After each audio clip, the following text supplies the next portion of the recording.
Blender Sky Texture has received a major overhaul for version 5.0 with advanced atmospheric scattering, making it more realistic and more beautiful. So in this video, I'll break down all the changes to the sky texture, and then I'll walk you through a simple setup to achieve a pretty time-lapse sequence like the one you just saw. Let's dive in. So let's have a look at the sky texture by itself first, both in Blender 4.5 and 5.0 to see what actually changed. And the first and most important thing you'll notice is that the name is no longer Nishita. We now have two new models, the single scattering and multiple scattering, to which we'll get in a minute. And that name change makes sense because while the sky texture was loosely based on the Nishita paper from the early 90s, I believe, there had been so many changes over the years that it went well beyond that paper. Adding the SanDisk comes to mind. So while the name is gone, we can still access the same behavior by selecting the single scattering mode. And when that is selected, there is absolutely no difference to the old model. We have the same controls and everything looks the same. The only difference that you'll notice is down here in the atmospheric controls, the dust option has been renamed to aerosols. And that is another name change that makes sense because there is a lot more in the air than just simply dust. There is water droplets, gases, and all the other good stuff that makes you sneeze. But let's get to the real change, and that is the new multiple scattering model. And once you select that, you'll immediately notice a significant change in how the light interacts with the atmosphere in a way more realistic way, because now it works with everything the atmosphere has to offer, because it takes into account 4 different wavelengths of light, and that makes the radiance much more accurate. And it also makes it a lot prettier, I find. Especially when you're doing a shot with a blue hour or golden hour sky, you'll notice a lot more vibrance and colors and more realistic scattering throughout, which enhances the beauty of that time of day tremendously. So I just love that new model. And you still have all the same controls that you're used to from the old model. So the sliders for air, aerosols and ozone are still there, and you can play with them to your heart's content to find whatever you're looking for. Just maybe set a timer on your phone or something so you don't get lost gazing at the sunset dreaming of a margarita. Now, before I break down the time-lapse sequence, let me tell you about my course, Craftsman, Precision Modeling for Real-World Application. In this course, you will learn how to design and plan a custom build-in accurately based on a real client project. During the 7-hour runtime, I'll walk you step by step through my entire process from planning, modeling, texturing, and presenting your scene. All ready to be built in the workshop. It's also full of insights from the workshop where we look at real-world materials, assembly and carpentry techniques. Whether you're an Archviz artist, DIYer, professional or interested in precision modeling, this course is for you. Craftsman is available to stream on cgcookie.com and as standalone purchase from the Superhive market. Links in the description. Now that we know the difference between the old model and the new model, let's have a look at this time-lapse sequence that I made to demonstrate the new model. A sundown breakdown, so to speak. And because it's a sundown, I chose a nice tropical beach setting, and also because it's the time of year where the wet coast really deserves its name. So overall, it's a pretty simple setup. The beach is a simple plane with a couple of subdivisions on there and a subdivision modifier set to adaptive. And then I used some proportional editing to deform it a little. And then I used a sand texture from Ambient CG on it. It's a pretty standard PBR setup, nothing special to it. And that's all I did for the beach. Now the water is a pretty similar setup, except that I don't have any subdivisions on there or any modifiers. Now to make it look like a really calm ocean, I used a noise texture setup with a color ramp and ran that into the height input of a bump map. The water is basically just a principled BSDF, roughness set to nothing, the transmission weight all the way up. And to make the wave effect look a little better, I introduced a Gabor texture and added that on top of the noise texture. So we have our Gabor texture and we have our noise texture. Added them together. It's a very subtle effect, and that is pretty much all I did for the water. And because I wanted to make a time-lapse video, I had to animate it. So I set the noise texture to 4D and plugged a value node into the W factor. And for the value, I played around a lot to find the right timing. And I ended up with frame divided by 1000. And yes, I completely forgot to animate the Gabor texture. And I didn't notice it until the renders were finished. Of course, I should have animated probably the location here or the rotation on the X and Y a little so it moves around the scene. But in this case, it turned out fine. Like I said, I didn't notice it, so I'm okay with it in this case. But let's get to the star of the show, which is naturally the sky. I'm going to switch over to world here.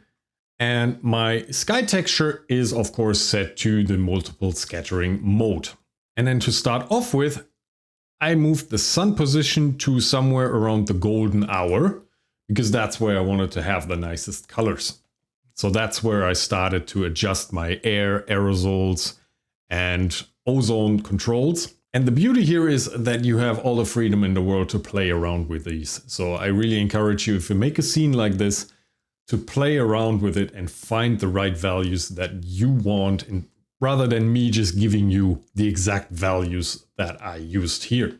And once I had found my preferred values, it was time to animate the sun. And of course I knew I needed to animate the sun elevation as well as the rotation.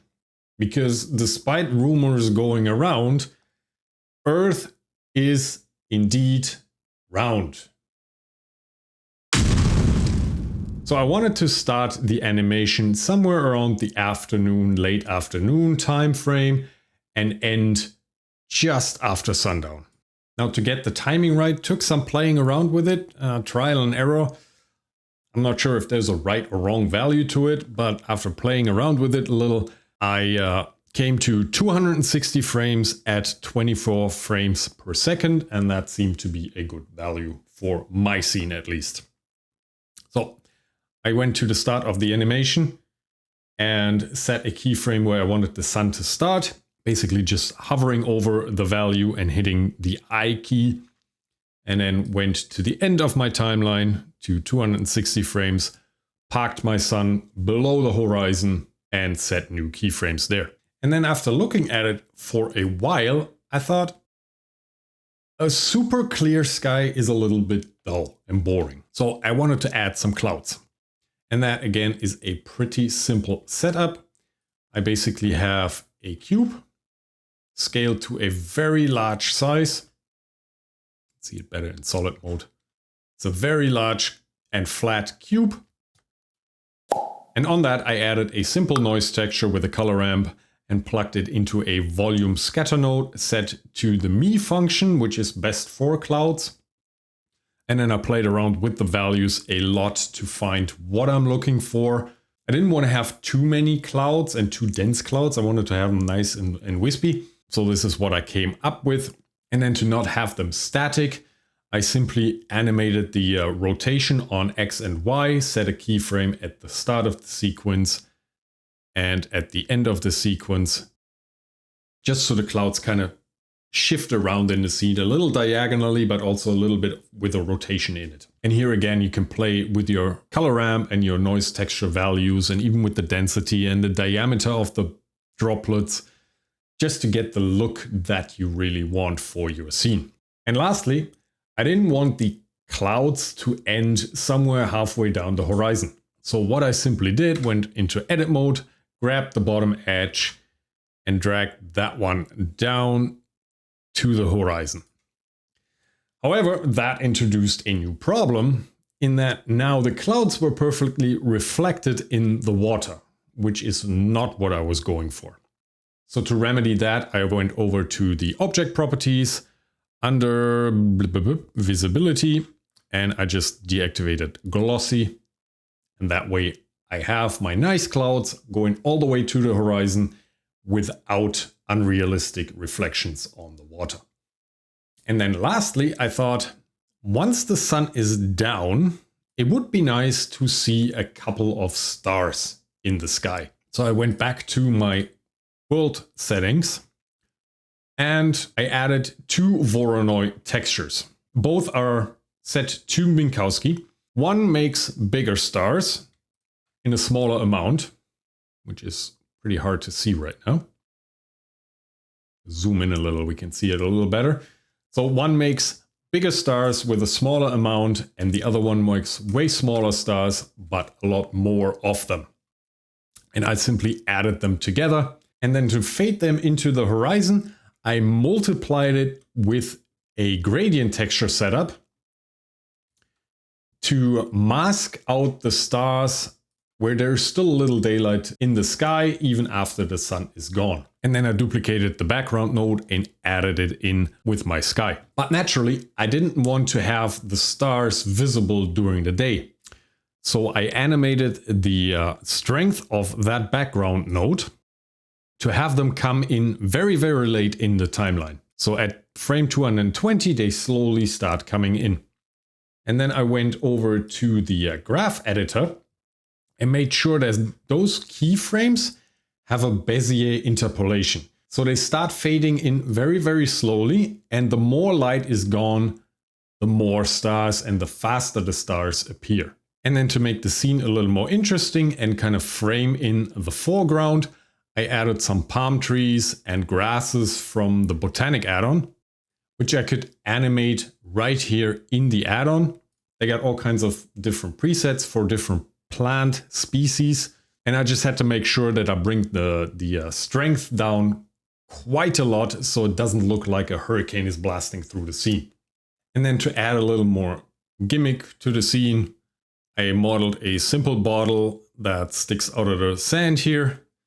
And then I downloaded a ship from Polyhaven and I stuck it way back in the background. And just like that, my scene was done. Now for the camera, I chose a little bit wider angle, which makes sense for landscape photography. And then I gave it some depth of field and blurred out the foreground quite a bit. And that had the nice side effect that I got these bokeh blurs here in the palm trees at times, depending on the sun position. So I went back to the camera and adjusted the blades to a value of 7, and that gives it that nice little shape. Now, as far as the render settings are concerned, I'm rendering with 512 samples because there wasn't that much noise in the scene to begin with. I did activate the denoising data in the passes. For my light bounces, I set everything to 12 and the indirect light clamping to 0. And for the subdivision, I just made sure, because I have adaptive subdivision here on the sand, I made sure that my camera is the actual dicing camera. And then there is one important thing that I should mention. Volumes have received a new rendering model too. By default, it's now an unbiased system. However, that still has a couple of problems. So in my scene, for example, I had all these weird lines and artifacts in my clouds. I don't know where they come from or how to get rid of them. It's just weird. Now we are still in beta, and I've seen quite a few bug reports in regards to volume rendering. So my guess is it's being worked on. The good news is we can just check biased here on the volumes and get the old system back. And that gets rid of those artifacts. And then I simply adjusted my step rate to a very low value to get the clouds to look the way I want them to. Now for the color management, I decided not to go with the new ACES view transform, but stick to the AGX, just so I can get a direct comparison to Blender 4.5, where we didn't have ACES yet. I just brought down the exposure and the gamma a little bit to not blow out my scene completely. Switching over to the compositor, again, a very simple setup. For similar reasons like the view transform, I did not use any of the new node groups that we now have available, like a vignette or all kinds of film grain and stuff, even though I will in the future because that's really nice to have. But for the sake of direct comparison, I did not want to use anything that I don't have available in Blender 4.5. That's also why I kept the setup relatively simple. I just have a glare node to add a little bit of glare to the sun and a little bit to the bokeh blur.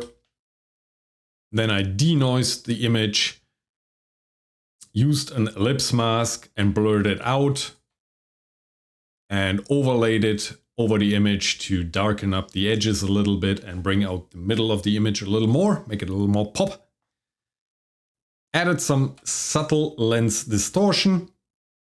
And then with a noise texture, I added some film grain and I animated that per frame here with a value node plugged into the W. And I overlaid that onto the image. And that's all I did for compositing. And with that setup done, time to hit Ctrl F12 and render the sequence. I'm not quite sure how long it took exactly, because I went and watched a hockey game. But there it is.